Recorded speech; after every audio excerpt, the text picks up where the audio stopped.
Hello, everyone. My name is Don, the movie reviewer, and today we are going to be talking about Steven Soderbergh's Unsane. I heard people saying that this movie is good. Um, it wasn't on my radar for a while. I didn't even know this movie was coming out, but I saw some reviews on YouTube. Well, I didn't watch reviews. Maybe I watched like half of a review from Schmoes Know. And then my guys Double Toasted also did a review, and I like that channel, but I didn't watch a review from them. And I was like, what is this? I was thinking this was something like Friend Request that came out a while back. Like something that's an indie movie. It's not very good, but yet somehow it ends up in the major theaters like AMC. But then I saw the trailer for this, and then I realized it was directed by Steven Soderbergh. Steven Soderbergh directed the remake of the Ocean's 11 movies with George Clooney and Matt Damon, the all-star cast. He also did recently Logan Lucky, which came out last year. So Steven Soderbergh is a name, but then yet also Steven Soderbergh likes to create experimentation films, I will say, because he did a movie called Haywire with Gina Carano, who was a UFC fighter or an MMA fighter. And he put her in this Haywire movie based off of her background. And Haywire was a decent movie, it's okay. And then he did, more notably, a movie called The Girlfriend Experience with Sasha Grey, who is a known porn star. And he put her, a porn star, in the lead role in The Girlfriend Experience. And The Girlfriend Experience was a really good movie. So now the gimmick with the Unsane movie is that this entire movie is shot through an iPhone, from what I understand.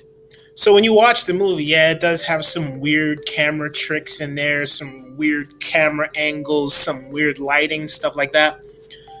But the movie's so engaging that eventually the gimmick will wear off and you'll just be engaged in the story. And that's what happened to me with this movie. So I'm glad I saw Unsane because I had no idea it even existed.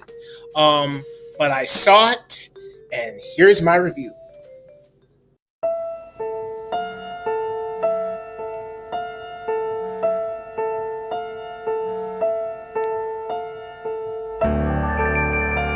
Your life slips away from you, Changing your phone number and your email becomes normal.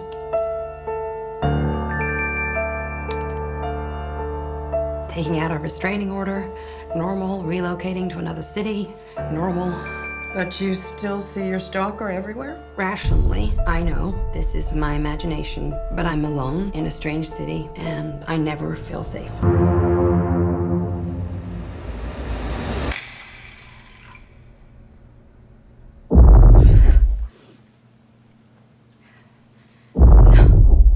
This man, he's followed me all the way here from Boston. I'm calling the cops and I want him arrested! My stalker is here. We did a thorough background check. You should be protecting me. I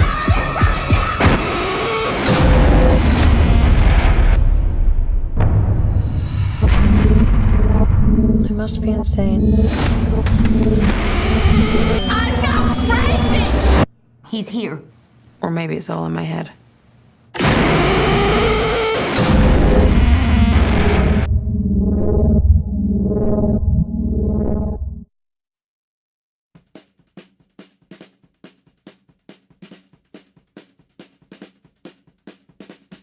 Sawyer Valentini is being stalked by David Strine. David Strine is an obsessed maniac.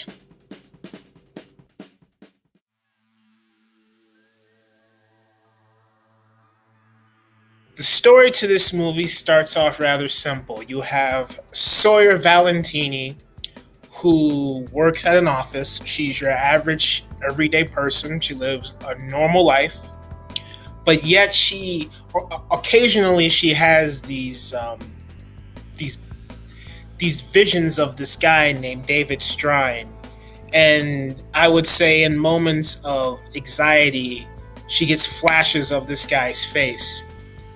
But yet also, this David Strine individual pops up numerous times throughout the movie, and the audience is left wondering, as the tagline for the movie says, is she sane or is she unsane? Is she or isn't she?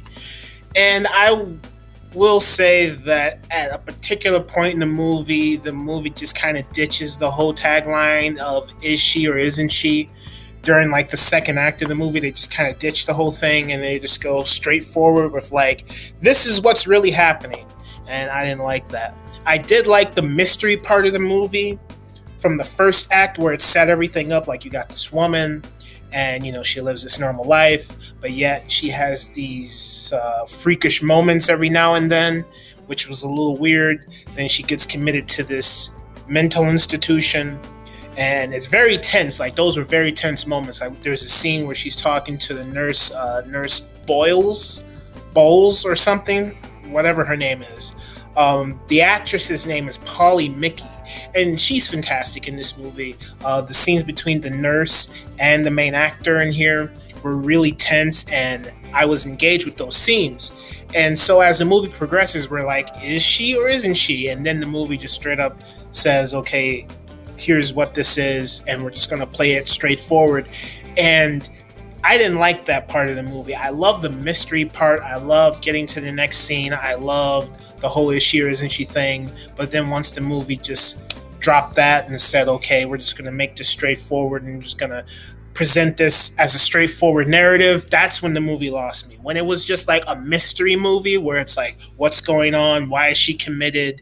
Is something weird going on here? Is she crazy or is she not crazy? And then the movie just kind of drops that during the second act, and then it just goes along in like a straightforward narrative where it's simplified, and I didn't like that. Then by the third act of the movie, I feel like it just drops the ball completely and turns into some psycho love analysis movie. I don't know.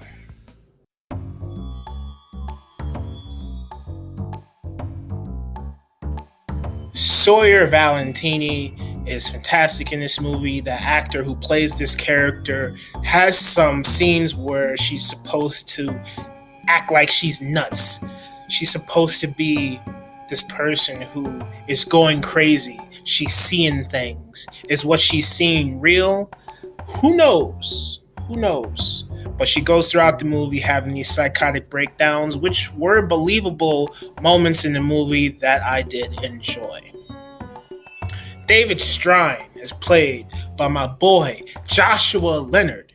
Joshua Leonard from the Blair Witch Project. Man, I love Blair Witch Project. It's my favorite horror movie of all time. And to see Joshua Leonard in here, man, he's come a long way. And he nails it in this role. He comes off as like one of those guys who are like weird and they just constantly watch you from afar. And he plays this psycho obsessed character who is going to get what he wants by any means necessary. And I thought his character, he was weird, he was strange, he was odd, he was, I would say, he was a little standoffish. And Joshua Leonard played this character to perfection. Nurse Boyles, played by Polly Mickey, I think her name is, was great in this movie as well. There are, like I said earlier, there are a lot of scenes between her and the main actor where she just comes off as intimidating. You could say she kind of comes off like that nurse from One Who Flew Over the Cuckoo's Nest with Jack Nicholson. Don't remember that nurse's name. Nurse Betty or something like that. She kind of comes off like her, but not as psychotic, not as deranged or strange. She seems more reserved, and she's just like, I'm doing my job. But yet, you know, it's like correction officers who work at a prison. They're mean on the inside, but on the outside, they're nice they're smooth and soft as feathers. I don't know. This is an example of like what kind of person she is. And I thought all the scenes between her and the main actor were really intense and engaging, and they propelled the movie in a very intense and engaging way. Nate Hoffman is a very interesting character. he's one of those characters who's like, yeah, I'm your connection on the inside. I have all the information. I know what's going on here. He also is used as a device of. There's this one channel that I like to watch called Screen Rant, which is a very good channel. They do pitch meetings on movies like Transformers and Batman vs Superman, stuff like that. And so he has this line, Screen Rant guy has this line of when there's a problem that's easily solved in the movie. He says, super easy, barely an inconvenience. And so with this character, this Nate Hoffman character, he would do things for the Sawyer character that were like, she would face an obstacle, but then yet he would have something to help her resolve the obstacle that she's going through, and it'd be super easy, barely an inconvenience. And so those things kind of annoyed me, but it worked. I liked the relationship between these two characters, how they interacted, how he helped her. But then there's something that happens with him later on, which I feel like is just kind of, it was bad, and that's what happened in the third act.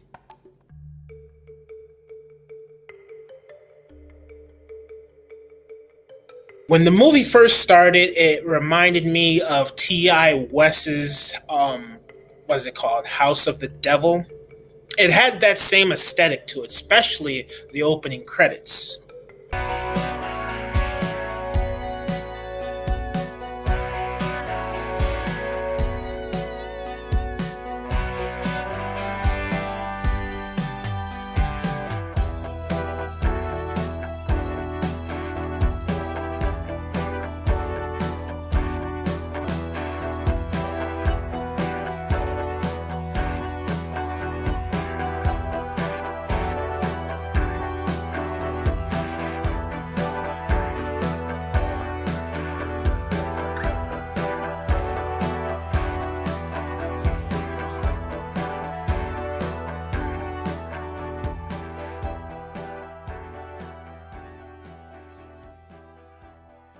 And I like opening credits like that. It felt like one of those really old movies like Rosemary's Baby as far as the directing is concerned.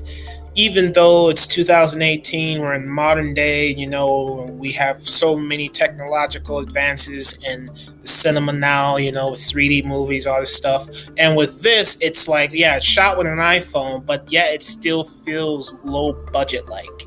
It feels like it's being shot guerrilla style, which I enjoyed because it put me in the perspective of the main character and the certain characters that play out throughout this movie, especially the psychopath in here. There's just so many close-ups of these characters' faces on screen that when those scenes were taking place, I was emotionally invested in the characters, not only with the story being told, but with the shots and the certain angles that the director got of these characters as they were playing out their scenes. I thought that was really good. So I like the tone of this movie. I like the directing because of how it connected me to the characters in a very private way. It felt like we were just peeping through the lens of something to observe these people in their everyday lives. I mean, that's what movies do. Movies give us a perspective onto someone's life. But with this, it felt like, it could be one of those found footage movies or something. But I really enjoyed the directing here for the tone that it gave me, the interesting perspective on the characters. For I enjoyed the directing in here. It made the movie very engaging.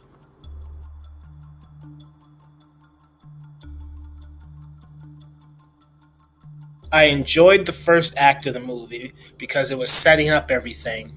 It was saying, here's this character, here's her progression through her life momentarily, here are these little freakouts that she has, here's her being committed, why is she committed, what's really going on here. And then into the second act, it's like, okay, now we meet the guy who's the psychopath, and the movie goes along into some territory of like One Who Flew Over the Cuckoo's Nest, which was really good, and it was interesting. It had a layer of mystery to it. And then it goes on for a little too long.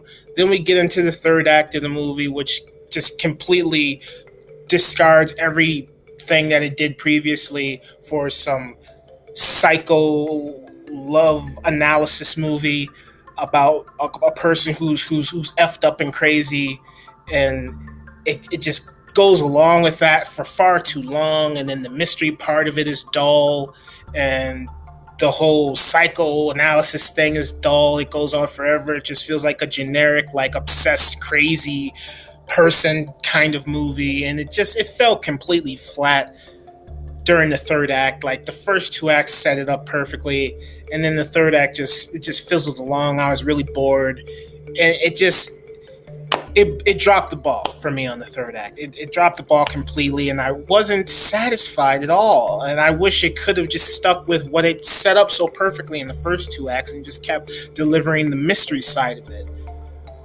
But in the end, it just gave me some generic, cliche, predictable psycho analysis love story or whatever you want to. I don't know what you want to call it. It was just bad, and I didn't like the third act at all.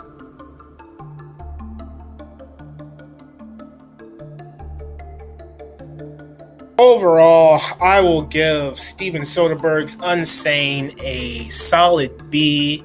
I guess the movie is solid B. Like I said, the first act is great, sets up everything perfectly. The directing is great. Then the second act goes into some new territory while still adding that layer of mystery and tension. And, the interactions between a lot of the characters in here is very engaging. And the way the directing is handled in here makes those character interactions and moments more engaging and more intense. So the directing in here adds layers to the characters already, even though the dialogue and everything in here is amazing. But then the third act comes along and it just drops the ball completely and ruins what it previously set up. And I wasn't satisfied by the end because it just went down some generic path of just mediocrity, and it could have been something special, which it was in the first two acts. So yeah, I enjoyed this movie. It was okay, but it could have been way better.